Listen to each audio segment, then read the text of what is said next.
Júpiter tiene varias lunas, dos de las cuales se denominan Io y Europa. A partir de los datos que se reflejan en la tabla inferior, enuncia las leyes de Kepler y demuestra que se cumple la tercera ley para Io y para Europa. Calcula la velocidad orbital de Io alrededor de Júpiter, la aceleración de Io y la velocidad angular también de Io. Bien, vamos allá. Nos dan, como ves, en la parte de abajo, la constante de gravitación universal G mayúscula y la masa de Júpiter. En los datos de la tabla nos dan tanto para Io y para Europa el radio orbital en kilómetros y el periodo en días. Bien, apartado A, vámonos a comentar rápidamente las leyes de Kepler. Tres leyes de Kepler. La primera ley dice que los planetas se mueven en trayectorias elípticas alrededor del Sol y el Sol está en uno de los focos de dicha elipse.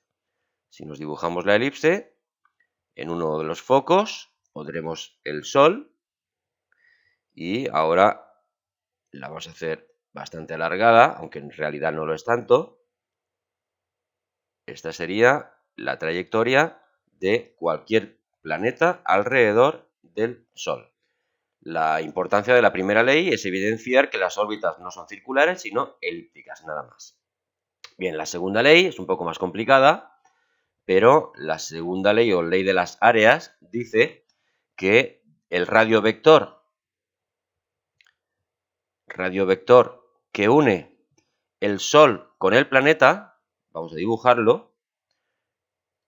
Vamos a dibujar aquí una distancia desde el foco hasta cualquier punto en el cual esté el planeta.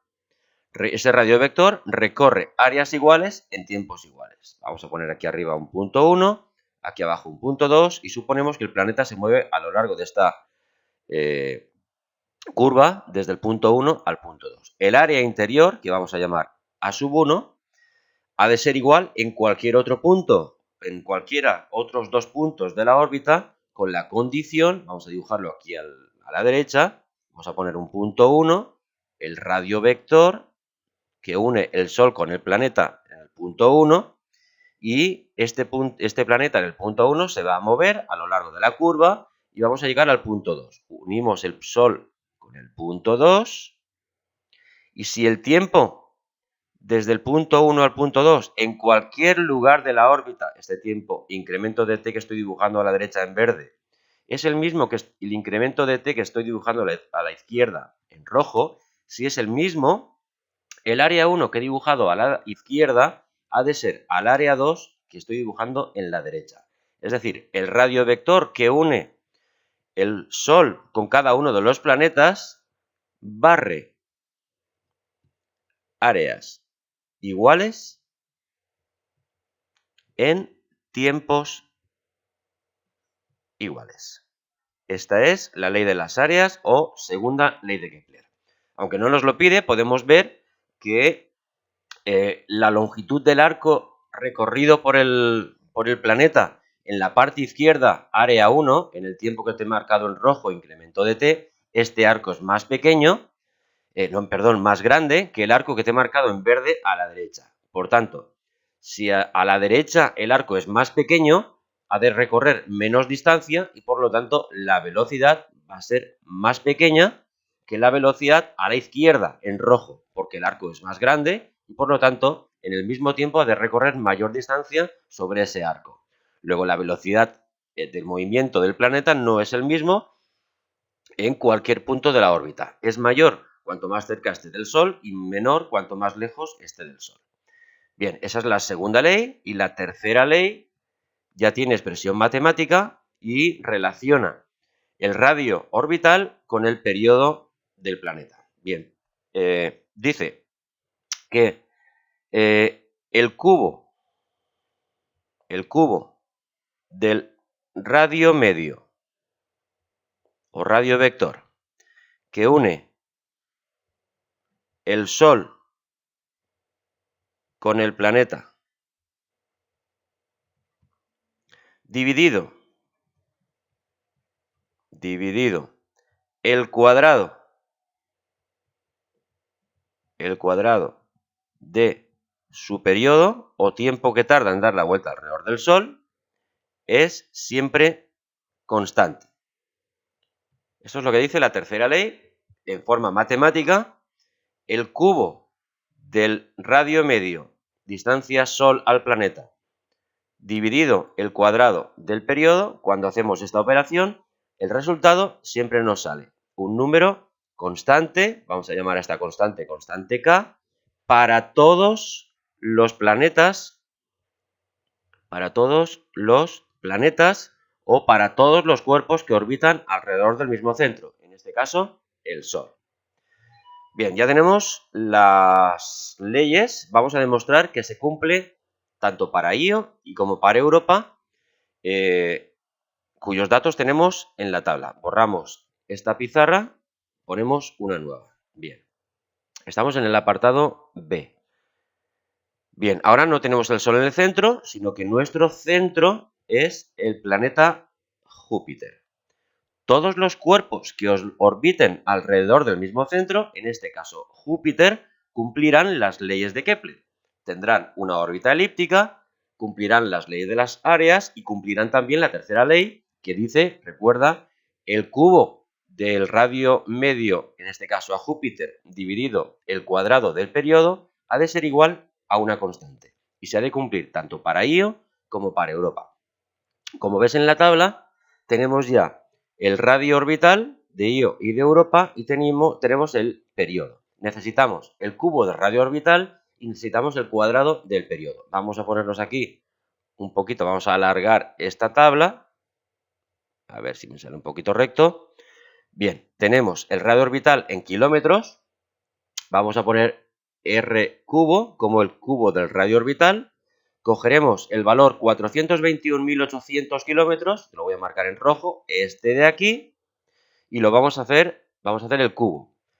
El cubo de ese valor lo voy a poner a la derecha, 3, no, espera, lo he puesto mal, a ver, 7,5 por 10 elevado a 16 kilómetros cúbicos. 7,5 por 10 a la 16 en kilómetros al cubo. Lo mismo para, lo pongo un poco por abajo, no me cabe, para Europa. El valor de Europa, su radio orbital, 671.100 kilómetros. Lo estoy marcando en verde.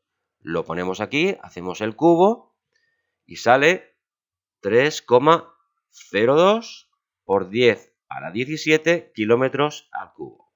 Lo mismo vamos a hacer para el periodo. El periodo de Io en días, 1,769 días. Lo vamos a poner aquí a la derecha. Vamos a poner aquí t al cuadrado, días al cuadrado. Bien, haciendo el cuadrado de 1,769 nos sale 3,12961.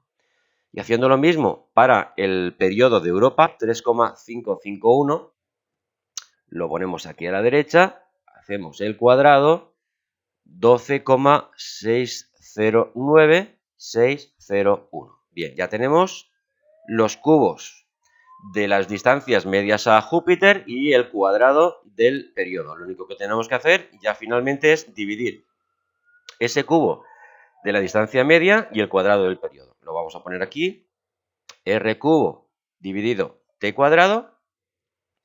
Para Io nos sale 2,4 por 10 elevado a 16 y evidentemente nos ha de salir lo mismo, lo vamos a poner aquí abajo, 2,4 por 10 elevado a 16 para Europa. Lo que hemos hecho ha sido, vamos a poner, para Io, r cubo dividido t cuadrado igual.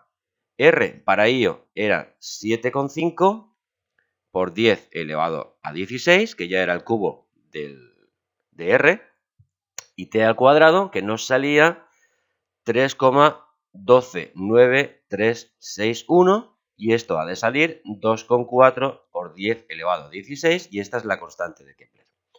Haciendo lo mismo para el satélite Europa, cogiendo sus datos, R cubo dividido t cuadrado, r cubo para Europa, hemos quedado que era 3,02 por 10 elevado a 17 y t al cuadrado 12,609601. Haciendo este cociente, evidentemente nos sale 2,4 por 10 a la 16 y esta es la misma constante de Kepler tanto para Io y para Europa.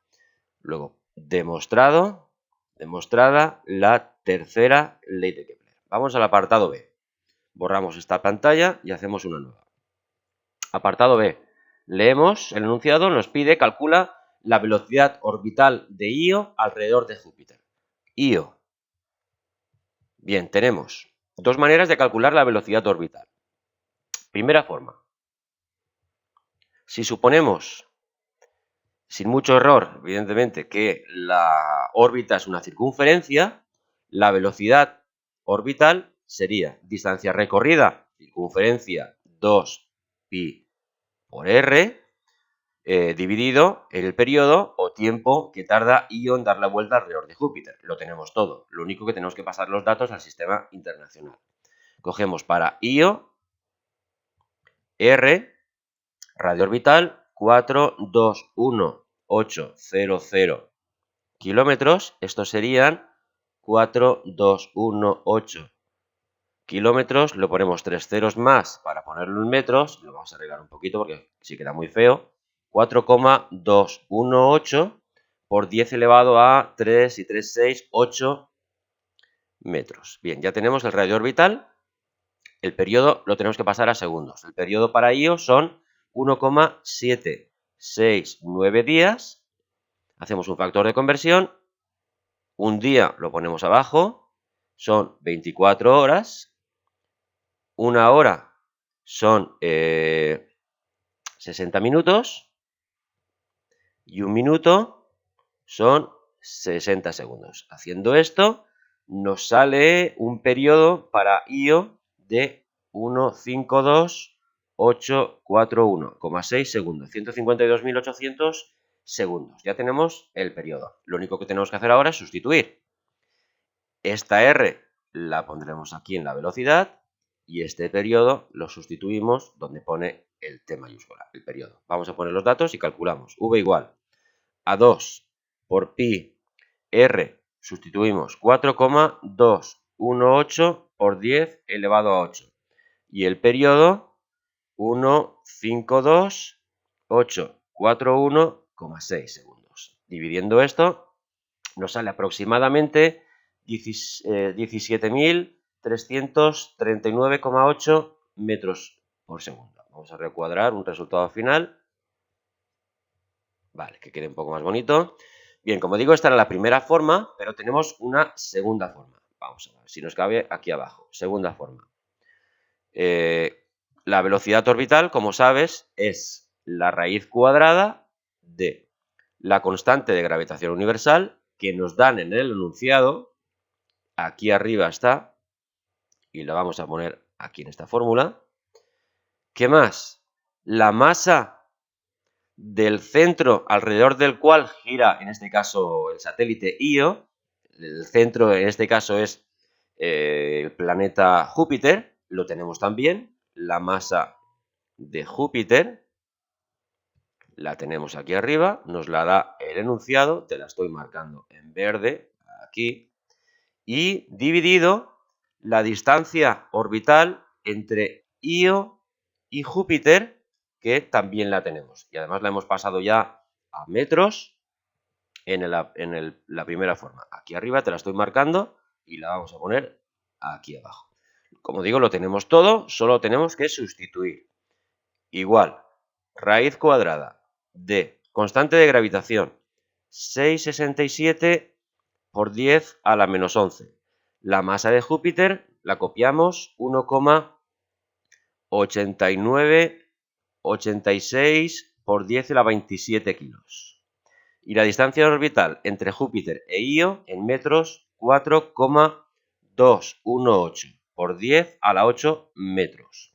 Operando esto, aproximadamente nos salen 17.327,12 metros por segundo. Evidentemente se nos va un poquito, pero magnitud 17.300 metros por segundo, tal y como nos había salido en la primera forma. Bien, cualquiera de las dos puedes utilizar. Vamos a borrar esta pantalla y hacemos el apartado C. En el apartado C, a ver si lo conseguimos. Ahora, apartado C. En el apartado C nos pide la aceleración de IO. Aceleración. Bueno, aceleración tenemos también dos formas de calcular. Primera forma.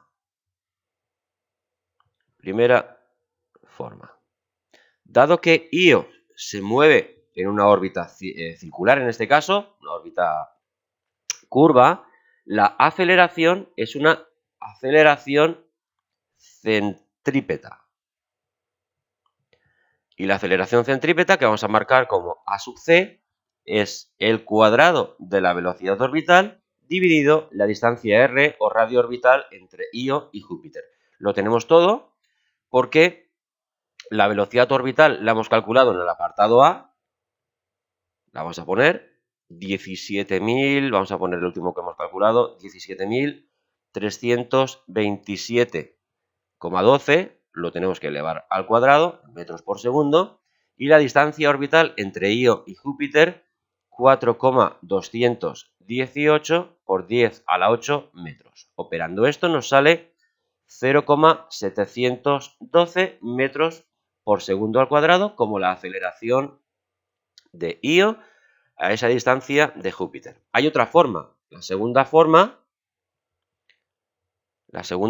es calcular directamente la aceleración gravitatoria g minúscula, dado que conocemos la constante de gravitación universal, la masa de Júpiter y R, lo conocemos todo. Aunque esta g, como digo, es una aceleración centrípeta, pero también la podemos calcular con la expresión constante de gravitación universal, la masa, en este caso, de Júpiter, siempre la masa del centro de la órbita, en este caso Júpiter, y el cuadrado de la distancia entre Io y Júpiter. Lo conocemos todo. G mayúscula, constante de gravitación, 6,67 por 10 a la menos 11. La masa de Júpiter, 1,8986 por 10 a la 27. Y la distancia r, 4,218 por 10 elevado a 8, recuerda elevarlo al cuadrado. Bien, si haces esta operación, pues nos debe salir 0,712 metros por segundo, exactamente igual que hemos hecho en la primera forma. Bien, ya tenemos el apartado C. Vámonos al D. En el D nos pide la velocidad angular de Io o W. W también la podemos calcular de dos maneras. La primera forma es directamente a partir del periodo. Velocidad angular, ángulo recorrido 2pi en una vuelta completa, 360 grados, y el tiempo es t mayúscula, y t mayúscula para Io, lo acabamos de calcular, lo tenemos, eran, donde lo tenemos, sí, 1,769 días, que lo hemos pasado a segundos. Vamos a poner aquí arriba 2pi, y donde pone el periodo en días, que lo hemos pasado a segundos, 152.841 segundos. Aproximadamente nos sale 4,11 por 10 a la menos 5 radianes por segundo la velocidad angular de Io alrededor de Júpiter. Hay otra forma porque conocemos la velocidad lineal, la velocidad v, que hemos calculado en el apartado B, la velocidad orbital. Esta v eran 17.327,12 metros por segundo y conocida la velocidad lineal, esta velocidad lineal la podemos relacionar con la velocidad angular. Una misma velocidad angular W la multiplicamos por el radio, en este caso R mayúscula o radio de Io y Júpiter, y obtenemos esta velocidad lineal. Despejando de aquí W es la velocidad orbital entre el radio de la órbita. La velocidad orbital 17.327,12 metros por segundo. Lo dividimos entre el radio de la órbita en metros, 4,218 218 por 10 a la 8 metros, evidentemente nos sale el mismo valor, 4,11 por 10 a la menos 5 metros por segundo. Bueno, pues hasta aquí el problema, un poco largo, pero espero que sencillo. Gracias y hasta luego.